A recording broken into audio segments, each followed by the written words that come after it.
பீட்ரூட்டில் ஒரு variety rice செய்கிறது தான் பார்க்க போகிறோம். இந்த பீட்ரூட் ரைஸுக்கு தேவையான பீட்ரூட்டை கட் பண்ணி வச்சுருக்கிறேன். இந்த மாதிரி அது மாதிரி வெங்காயம், பச்சை மிளகா, கருவேப்பிலையும் கட் பண்ணியிருக்கிறேன். ஒரு அரை பீட்ரூட்டு முழுசு வேண்டியதில்லை, அரை பீட்ரூட்டை கொஞ்சமாக உப்பு போட்டு நல்லா பொடி பொடியாக கட் பண்ணி இந்த மாதிரி ப்ரெஷர் பேனில் வச்சு 2-3 விசிலுக்கு வேக வச்சு எடுத்துக்கோங்க. அப்புறம் ஒரு பாத்திரத்தை அடுப்பில் வச்சுட்டு அதில் கொஞ்சமாக கடுகும் கொஞ்சம் சீரகமும் தாளிச்சிட்டு இந்த வெங்காயம், பச்சை மிளகா, கருவேப்பிலை கட் பண்ணதையெல்லாம் அதில் போட்டு நல்லா வதக்கி விட்ருங்க. நல்லா வதங்கி வந்ததுக்கப்புறம் இந்த வேக வச்சுருக்கிற இந்த பீட்ரூட்டை அதில் சேர்த்துருங்க. அப்படியே அதில் கொஞ்சம் தண்ணி இருக்கும், அந்த தண்ணி வத்துற வரைக்கும் அதை விட்டுருங்க. வற்றின உடனே கொஞ்சம் நடுவில் கொஞ்சம் இடம் உண்டாக்கிட்டு அதில் ஒரு 2 ஸ்பூன் அளவுக்கு எண்ணெய் விட்டுட்டு ஒரு முட்டையை நீங்கள் அதில் நடுவில் ஊற்றிக்கிடணும்.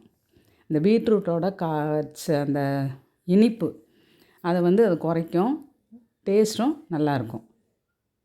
இந்த மாதிரி அதை உடச்சி ஊற்றிட்டு லேசாக கிண்டணும். நீங்கள் உடனே எல்லா காயோடு சேர்த்து கிண்டுனீங்க அப்படின்னாக்கா ரொம்ப பவுடர் மாதிரி ஆயிரும். அதனால் ஓரளவு பீஸாக தெரியணுன்றதுக்காக இந்த மாதிரி முதல்ல லேசாக கிண்டி விட்டுக்கோங்க.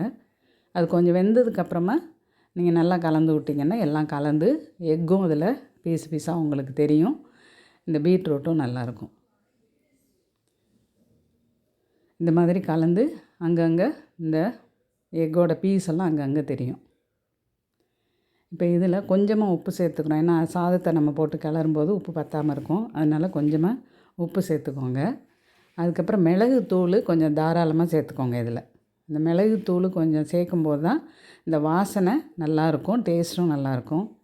இந்த மாதிரி கலந்துட்டு அதில் இந்த சாதம், இந்த பீட்ரூட்டுக்கு எவ்வளவு சாதம் தேவைப்படுமோ அவ்வளோ சாதத்தை கலந்துட்டிங்க அப்படின்னு சொன்னாக்கா இந்த சாதம் பார்க்குறதுக்கும் கலர்ஃபுல்லாக இருக்கும். இப்போ குழந்தைங்களுக்கெல்லாம் நீங்கள் டெய்லி லஞ்சுக்கு குழம்பு இந்த மாதிரி கொடுத்து விட்றதுக்கு பதிலாக இந்த மாதிரி ஏதாவது ஒரு வெரைட்டி ரைஸ் கொடுத்து விட்டிங்கன்னா அவங்க வெஜிடபிள்ஸையும் சாப்பிட்டுட்டு வந்துடுவாங்க, சாதமும் மீதி வராது. அதனால் இதை நீங்கள் ட்ரை பண்ணி பாருங்கள், ரொம்ப இனிப்பாலாம் இருக்காது.